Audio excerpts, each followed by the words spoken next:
नमस्कार, मी पंजाब डक. आज आहे 27 जून 2025 आणि आजपासून परत एक अंदाज देणार आहे. तर राज्यातल्या सर्वप्रथम शेतकऱ्याला सांगू इच्छितो की राज्यात सर्वदूरचा सध्या तरी पाऊस नाही. राज्यात विखुरलेल्या स्वरूपाचा पाऊस पडणार आहे म्हणून हा अंदाज लक्षात द्यायचा. म्हणजे सर्वदूर सध्या पडणार नाही. आज 27 जूनला देखील तुम्हाला एक सांगू इच्छितो, 27 जूनला म्हणजे पूर्व विदर्भामध्येच तुरळक ठिकाणी पाऊस पडणार आहे. म्हणजे अमरावती जिल्हा, अकोला जिल्हा, बुलढाण्याच्या काही भागामध्ये, इकडे वाशिमकडं असा पाऊस पडणार म्हणून हा अंदाज लक्षात येतं. पण राज्यात मात्र सध्याचा आला तरी आता सर्वदूरचा पाऊस नाही म्हणून हे सगळ्यांनी लक्षात येतं. आणि राज्यात मग तुम्हाला एक सांगू इच्छितो, राज्यात परिस्थिती बघितली तर राज्यामध्ये मात्र विखुरलेल्या स्वरूपाचा पाऊस पडणार आहे. म्हणजे भाग बदलत पडणार आहे. आणि सध्यानं 28 आणि 27, 28, 29ला देखील एवढा काही पाऊस नसणार आहे म्हणून हा अंदाज लक्षात येतं. आणि त्याच्यानंतर 29 आणि 30 जूनच्या दरम्यान राज्यामध्ये म्हणजे सांगायचं झालं तर सोलापूर जिल्हा, लातूर जिल्हा, धाराशिव, बीड या भागामध्ये, तिकडल्या भागामध्ये 29-30 तारखेला 29-30 जूनला पाऊस पडणार आहे म्हणून हा अंदाज लक्षात येतो. ते पण विखुरलेल्या स्वरूपात राहणार आहे, भाग बदलत राहणार आहे म्हणून हा अंदाज लक्षात येतं. सर्वदूर काही पडणार नाही म्हणून हे लक्षात येतं. पण राज्यात मात्र सध्या तरी असा विखुरलेल्या स्वरूपातच पाऊस पडणार आहे. आणि ते कोकणपट्टीचा मात्र ते पाऊस म्हणजे ते कोकणपट्टीचा आणि तसाच इकडं नाशिकडला ते पाऊस तसं चालूच राहणार म्हणून हे लक्षात घ्यायचं.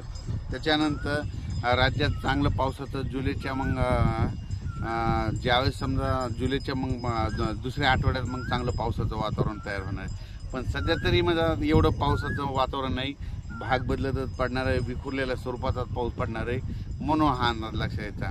म्हणजे त्याच्यामध्ये काय होईल, ज्यांना पेरणी केलेल्याला जीवदान ठरणार आहे म्हणून हे लक्षात यायचं. आणि जमिनीमध्ये भरपूर ओल आहे. आणि काल देखील म्हणजे सांगायचं झालं तर विदर्भात खूप पाऊस झाला आणि त्याच्यामध्ये सर्व शेतकऱ्याला जीवदान भेटलं. तसाच आता ह्या 2-4 दिवस म्हणजे 29-30 तारखेला देखील असाच विखुरलेल्या स्वरूपाचा पाऊस पडणार आहे म्हणून हे लक्षात येतं. आणि ज्यांनी पेरलेलं त्यांना जीवदान भेटणार आहे म्हणून अंदाज लक्षात येतं.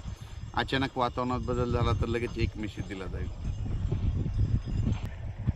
त्याच्यानंतर परत एक सांगतो की म्हणजे हे जे आज 27 जूनचा पाऊस मध्ये विदर्भात काही भागात पडणार आहे म्हणून हे लक्षात येतं. त्याच्यानंतर मात्र 29 आणि 30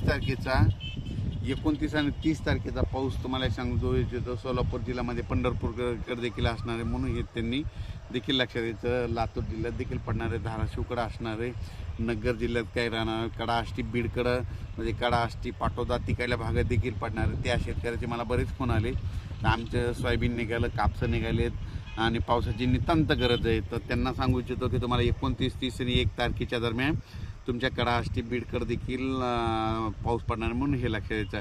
इकडं पुन्हा त्याच्यानंतर 29, 30 आणि 1 जूनचा पाऊस आटपाडी सांगलीकडे देखील असणार आहे. आणि त्याच्यानंतर कोकणपट्टीत मात्र सगळीकडेच राहणार आहे. पण राज्यात मात्र सर्वदूर पाऊस नाही पडणार, विखुरलेल्या स्वरूपाचा पडणार आहे. त्याच्यानंतर काही ठिकाणी ऊन देखील पडेल, कडक ऊन देखील पडेल. त्याच्यानंतर इगतपुरी, नाशिक आणि नंदुरबारचा हे पाऊस मात्र कायम राहणार आहे म्हणून हे लक्षात यायचं. पण त्याच्यानंतर 1, 2, 3 जुलैच्या दरम्यान परत काय होणार विदर्भामध्ये, पूर्व विदर्भामध्ये नागपूर जिल्हा, नागपूर, वर्धा, भंडारा, गोंदिया, तसंच त्याच्यानंतर अमरावती, त्याच्यानंतर इकडं शेगाव, तसं नंतर घाटाच्या खाली जळगाव ह्या पट्ट्यामध्ये पुन्हा तिकडंच पाऊस पडणार. म्हणजे 1, 2, 3 जुलैचा म्हणजे सांगायचं झालं तर सर्वदूरचा सध्या पाऊस नाही, त्याच्यामुळे तिकडं पडणार हे लक्षात यायचं. विखुरलेल्या स्वरूपाचा असणार आहे म्हणून ही सर्व शेतकऱ्यांनी अंदाज लक्षात घ्यायचा. अचानक वातावरण बदल झाला, पुन्हा उद्याच्याला एक मेसेज दिला जाईल. धन्यवाद.